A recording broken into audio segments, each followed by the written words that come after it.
Hello, beautiful women, and welcome to this episode of Empowering Women with Celeste, where I want to talk to you about something that most girls grow up with, the good girl syndrome. So maybe you can already kind of have a sense of an understanding of what this means. But I still just wanna mention how I see it. So the good girl syndrome means the meaning of being good when you're a girl, at least. It means that you're doing what you're told, that you are nice, that you are helpful, and you do what other people want you to do, what you're expected to do. So, like, if you're too loud, you're not a good girl.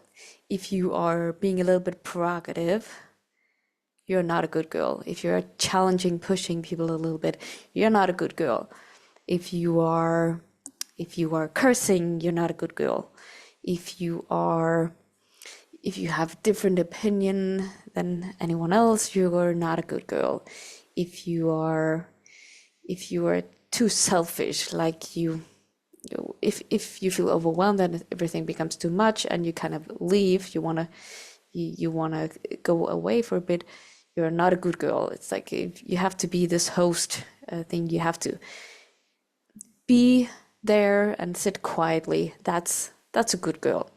Running around and yelling and screaming and cursing is not a so-called good girl. This is what we see in this is what we call boy girls, right? The girl that is running around with the boys and running around outside and climbing in trees and so on. Nothing wrong with that. I just want to kind of paint this picture of what it's actually about, because it's all about awareness. So I want you to become aware. So maybe you have your own thoughts about this. And if you want to, I want to invite you to write it down. Like, what does a good girl mean? What does it mean to you? Where have you heard this? Like, do you remember times where you have been called a good girl? Like, you were such a good girl for doing this. Maybe it was helping someone or giving someone a compliment, or because you behaved at something, at a birthday party or something at school, whatever. What does it mean to be a good girl in your perspective? How did you grow up with the good girl syndrome? And then be inspired by some of the things that I've shared. So again, this is just about bringing awareness, because it doesn't mean that you have to then stop being a good girl, or stop all of this. I still want to encourage everyone to be kind and compassionate with everyone, because, well, you don't know their journey, you don't know their life, and everybody needs it more than they think they do. So being kind and compassionate is a great gift, because I think a lot of people are not doing that, are not using those skills, or have them even. Maybe they don't even have them. But the thing about the good girl syndrome is that most of us, in some way, it becomes people pleasing. It means that you are sometimes crossing some of your own boundaries or lines to be a good girl. It means that you are pushing yourself down, holding yourself back to be a good girl in situations where you actually really want to speak up, or you want to say no, or you want to do something. It means that you are not truly being yourself. You're not truly shining your light. You're not being authentic to yourself. You're not being true to yourself, because you're doing something to please others, or because they expect this of you. And this especially applies in family situations, or like school situations often, because you were a certain person in your family when you grew up in that area. So they expect you to be a certain way, you could say. So if you have this, let's just say, this boy girl energy inside of you, where you want to run around and you want to scream and you want to be outside and play in the grass and play football or whatever, but you never really did that because you had to be a good girl. And suddenly you start doing that, people will say, oh my God, what happened? Why is she running around yelling? She used to be such a good girl. Or maybe it's being a little bit more provocative, like challenging people's beliefs, like, well, you think this, but I don't think that. Why do you think that? And you become a little bit, what I would say, challenging to people. And then they suddenly get shocked because, oh my God, you used to be like this, and now you're doing this, and they will might even say, like, what's wrong with you? Like, what's going on? Why are you acting like this? And that might just be your true self shining out. And that is great. Some people just have to get used to it. So if this is the true you and you start to really shine your own light, you start to stand in your own authenticity, stand with your own opinions, and really your self-worth, and shine your light in whatever way it is for you, people have to get used to that. So there's a transition period, and this might take years. This might be years, for someone who's known you since you were born, even given birth to you, maybe, to get used to you being in a different way than you have been for many, many, many years, maybe always, because you were always afraid to kind of show that side of you because of various different reasons. This is where journaling comes in. You want to write it down, or you want to at least say it out loud, reflect a little bit about it, like, what happened? How did I feel about growing up? Did I feel like I was allowed to express myself? I was feeling good. People understood me, or at least they respected me the way I was, and so on and so on.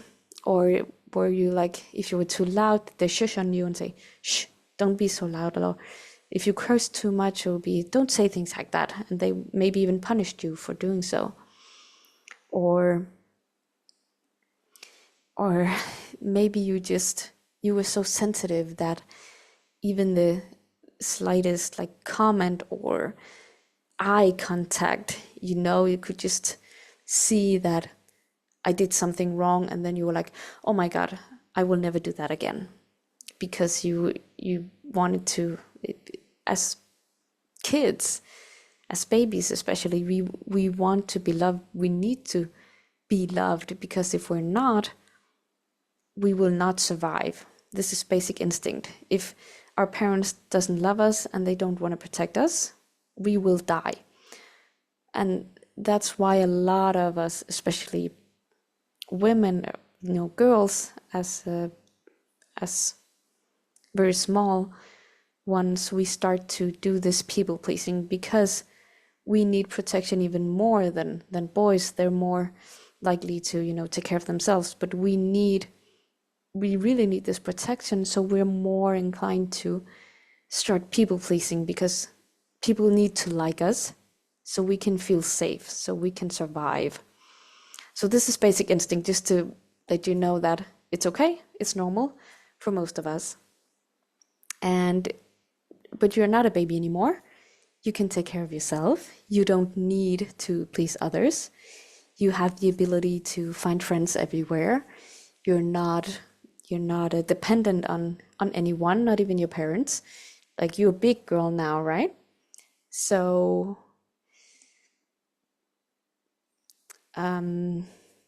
yeah, you don't need this good girl syndrome anymore. So if you already now have an idea of anything that resonated with you, like you feel like you're holding your back, like you're not truly showing who you are because of the consequences. Like, again, I said, if you change, if you suddenly start acting differently, like, how are people going to respond to that? What are you going to meet? Are you going to meet criticism or comments or maybe even hate? Like, who the hell do you think you are? And well, firstly, you need to be aware of, where does this come from? Is it someone that you don't even know? Someone who is further out of your field, someone who's not like family or close friends? Then you don't need their opinion. It doesn't matter. What other people think of you is none of your business. I like that. I love that quote. So especially if they're out there, if they're more closer, then it gets a little bit more complicated. With friends, you can always take into consideration how important is this person to you, how close are they to you, how much do you want their friendship, if they're, and again, it's a transition period, so give them a chance to get used to this new version of you. If you choose to really unfold yourself, and maybe it's not that different from who you used to be. Maybe it's very different from who you used to be. In any case, like, I think for yourself and for the people around you, it's good to take it in like smaller steps. Maybe it's like dressing a little different. If you are someone who used to wear jeans and sneakers and pants or sweatpants or whatever, and you really want to wear high heels and $1 million dresses, well, then you can just gradually start to, like, when you need a new pair of shoes, start to buy a pair of shoes that you would really love, that high heels and things like that, and you can gradually like change your style physically in that way.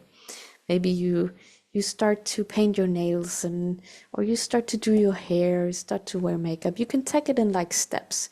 You can also do it like from one day to another. Like, I've done that too. From one day to another, you just completely change how you. Now I'm just talking practical steps, like how you change your look. Wear high heels, wear dresses or a suit if that's what you want. Wear makeup every day, do your hair. And maybe you get a few comments in the beginning, but again, people get used to it. And if it's who you truly are, then you stand by that and say, well, yes, this is who I am. And then there's going to be some people will always have beliefs and opinions about you. But again, like, what people think of you is none of your business. Just don't care. And I know it's easy to say and not always that easy to follow, which is why I say take it in steps, because sometimes you also have to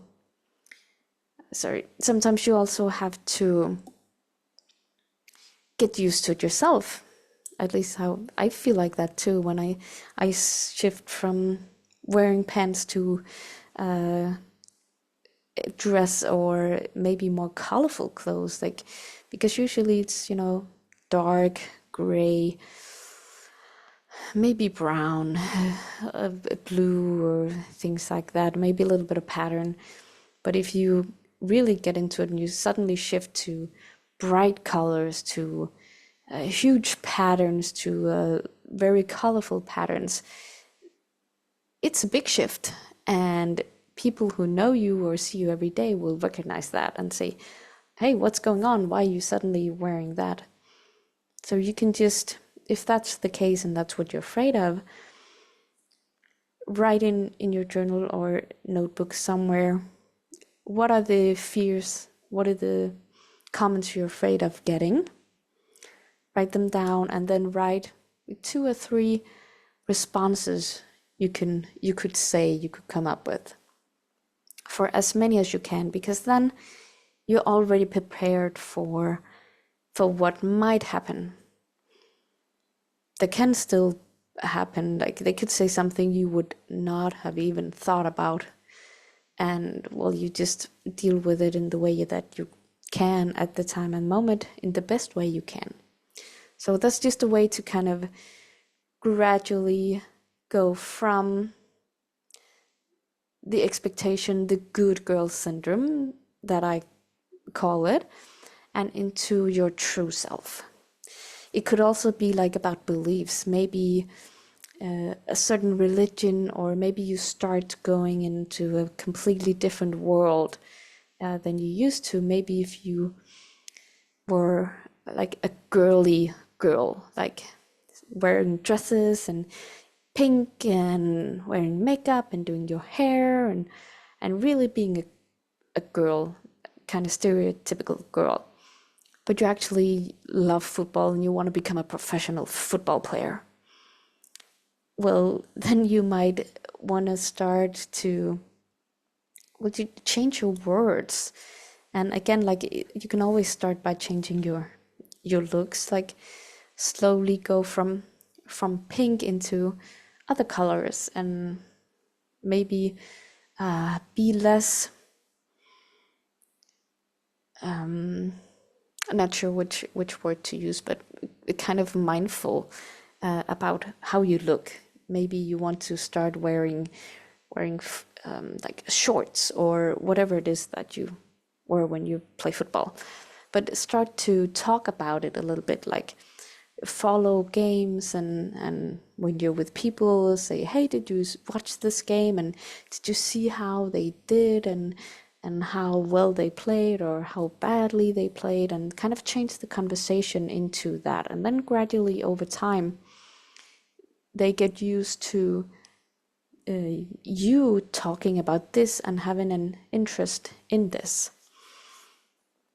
So these are just ideas of how to do it, because there can be, like again I said, in very different areas. It could be physically, it could be like the change that you want to do. It could be internally, like opinions or how you feel about yourself or who you are. Again, if you were this insecure, uncertain, very shy, very quiet, very reserved type, but you actually inside have this fire and this energy that you really want to show, but you've held it down for so long, but now you really want to start showing it. Then you just do that gradually, allowing yourself to be yourself more and more. And there was something else I was thinking about, but I think I lost it for a second. Yeah, we're talking about areas. So yeah, it could be areas of interests, like things that you find an interest in that you talk about. It could be, again, physically. So there's so many ways, which is why I would like you to sit down and reflect on this, journal on this. Where in your life, in you, do you see this good girl syndrome? Maybe you don't, but if you're listening right now and still listening, I guess you are. How does this show up in your life? How has this showed up in your life? What does it look like? What would I like instead? Answer all of these questions, write them down. So what would you like instead? Who am I really? Who would I love to be or become? Because what you already are, so you just have to let it out. What would you really like to do? Or what is an interest or a part of your life that you are afraid to share? It could be like sexual orientation, it could be religion, like you're spiritual, or suddenly you're a Christian in a family that believes in nothing. So like these kind of big things. It could also be smaller things. All depends on where you are, and you're the only one who knows. So just allow your intuition and your soul to guide you. What is true for you? What is the true you?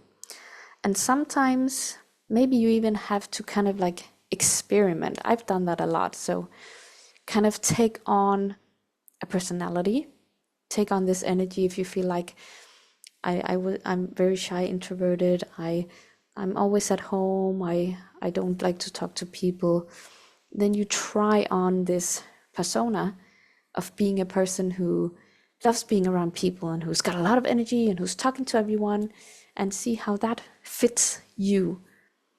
And maybe it's a personality of interest. So if you would like to start dancing, then go to a community where there's dancing and then kind of try it out, see how does this community, how does this space, how does this energy feel with me? Like, does it resonate? Do I love it? Or is it not exactly the right thing? And then you try on something else.